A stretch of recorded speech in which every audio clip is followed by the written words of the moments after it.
Bab 5. Model konseling ekspresif Islami untuk gangguan mental. Model konseling ekspresif Islami merupakan pendekatan konseling yang memadukan teknik ekspresif seperti seni sebagai sarana untuk mengungkapkan emosi pribadi. Teknik ini didasarkan pada gejala pikiran, hati, dan perasaan individu yang kemudian diolah melalui tindakan keberagamaan. Untuk mengembangkan emosi positif, pendekatan ini menekankan pentingnya keseimbangan kondisi emosional individu dengan nilai-nilai dan prinsip-prinsip Islam sehingga dapat membantu individu yang mengalami gangguan mental.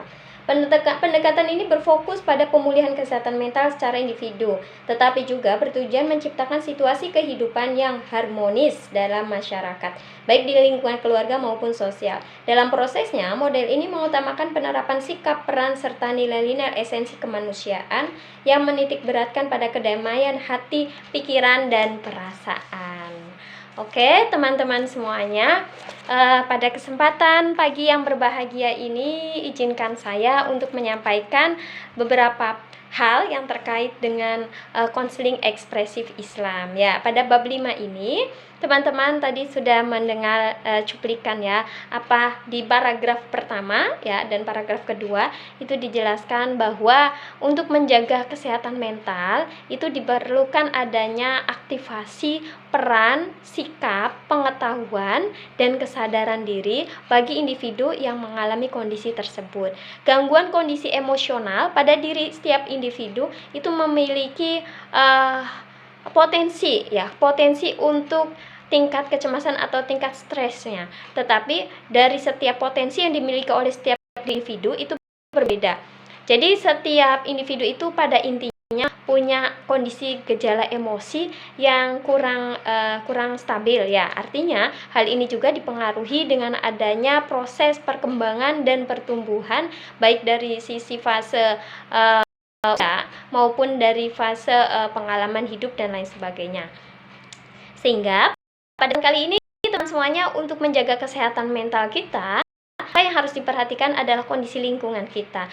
Hari ini kita akan belajar bagaimana caranya untuk menganalisis sebuah situasi, peristiwa di mana kondisi ini bisa membuat diri kita lebih berkembang ataupun terjadi sebuah kemunduran ya. Salah satunya adalah kita mampu mendeteksi apakah lingkungan kita ini toksik atau tidak. Tetapi ketika teman-teman ini menyadari bahwa saya hidup berada di lingkungan yang toksik, maka kita harus menarik diri dari lingkungan tersebut dengan cut off sehingga kita bisa memulihkan kondisi mentalitas kita untuk menjadi lebih baik.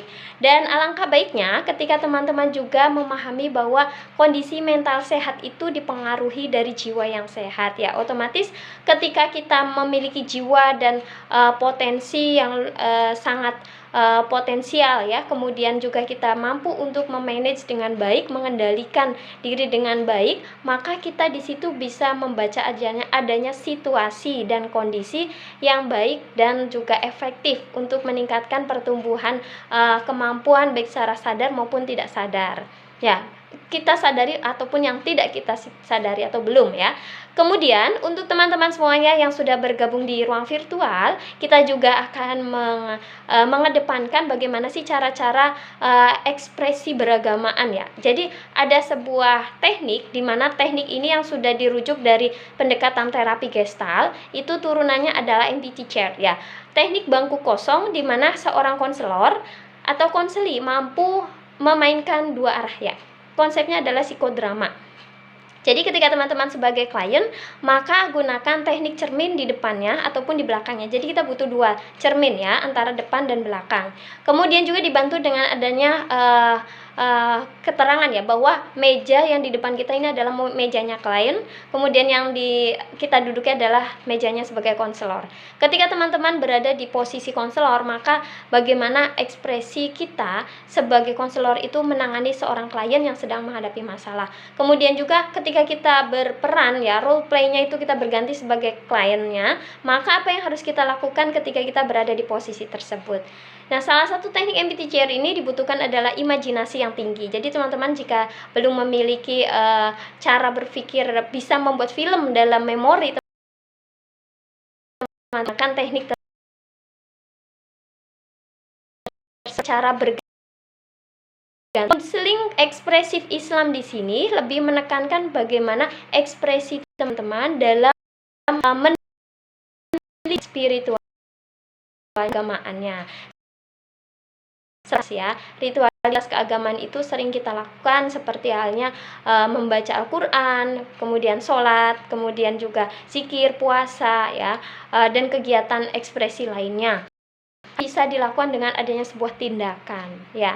Jadi misalkan ketika teman-teman ini memiliki tingkat kecemasan yang tinggi, kemudian juga memiliki kondisi emosional yang kurang stabil, ya, atau temperamen, kemudian juga teman-teman menyadari bahwa hal ini sedang dihadapi dan datang ke ruang konseling, bertemu dengan seorang konselor muslim, maka yang dilakukan treatmentnya, pendekatan awalnya dengan deep breathing terlebih dahulu, ya. Teknik deep breathing ini tujuannya untuk menenangkan kondisi emosional si klien ini agar ya. Jadi teknik deep breathing ini ada dua. Yang pertama ada olah pernapasan perut dan kedua ada olah pernapasan dada. Nah, kedua teknik ini, ya, salah satunya teman-teman bisa gunakan untuk bisa relaksasi terlebih dahulu. Setelah itu teman-teman boleh gunakan teknik scaling, ya, salah satu turunan dari SFBC, Solution Focus Brief Counseling, di mana teknik scaling ini bisa memulai di awal ataupun di pas akhir, ya. Di awal ini kita akan mengetahui seberapa tinggi, ya, konflik yang terjadi pada diri klien pada skala minus 0, ya, dari skala 0 netral minus 1 sampai minus 10. Jika klien mengatakan pada kondisi minus 10, maka dia sedang mengalami gangguan kondisi mental yang kurang sehat, ya. Artinya memang butuh bantuan dan kondisinya sangat tinggi sekali. Interval yang menggambarkan bahwa minus 10 itu menunjukkan bahwa dia sedang memiliki permasalahan yang besar atau berat. Nah, hal ini juga disadari bahwa akan terjadi sebuah intensitas penurunan, ya. Penurunan masalah itu akan turun, ya, dari fase 1 konseling, fase 2, fase 3, fase 4 sampai pada akhirnya klien ini mengatakan ketika si klien akan netral atau pada titik masalah tersebut dapat diatasi dengan sendirinya. Harapannya kalau klien ini sudah bisa menetralkan masalahnya, sudah bisa mengatasi masalah yang ada dalam dirinya, kemudian dia juga bisa mengambil keputusan secara mandiri, bijaksana, dan bisa memprioritaskan hal-hal yang terbaik dalam dirinya, maka kondisi konseling ini dianggap sudah berhasil, ya. Ini adalah fungsi dari skala interval dari scaling, ya, skala prioritas masalah. Kemudian ketika teman-teman melakukan keterlibatan dengan ekspresi keberagamaan tadi, ya, KIA atau konseling ekspresif Islam, itu dilakukan dengan adanya salah satu teknik perwujudan yang real, ya. Tingkat kecemasan yang tinggi biasanya kita anjurkan atau kita berikan sebuah pilihan kepada klien apa yang akan Anda lakukan ketika Anda sedang menghadapi masalah A. Apakah Anda memilih untuk berwudu atau Anda memilih untuk membaca Al-Quran atau membaca berzikir dan lain sebagainya. Nah, ini adalah sebuah pilihan yang harus kita sepakati terlebih dahulu sebelum klien itu melakukan konseling. Karena dengan adanya kesepakatan antara klien dengan konselor itu akan terjadi sebuah penerimaan diri, ya, atau kontrak di awal.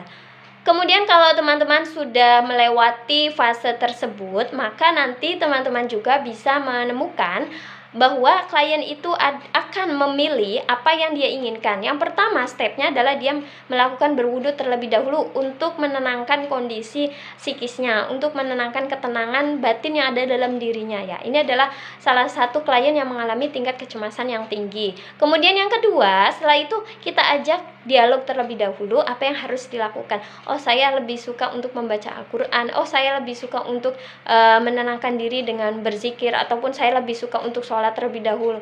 Nah, ini adalah sebuah keyakinan yang dilakukan oleh si klien tersebut. Kemudian si konselor dapat memandu jalannya penyelesaian tahapan tersebut.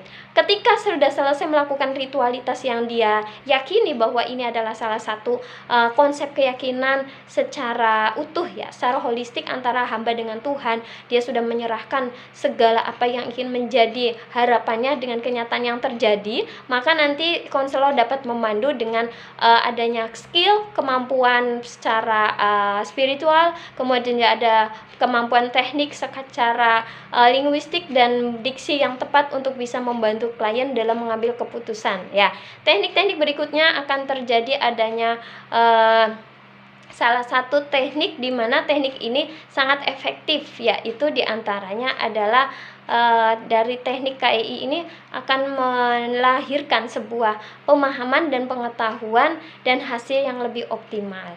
Adapun nanti beragam teknik yang harus dikembangkan ya oleh teman-teman, itu menyesuaikan dengan kondisi klien, kemudian juga menyesuaikan dengan situasi dan rencana yang harus dilakukan untuk step berikutnya. Ya, itu adalah hal-hal yang harus diperhatikan.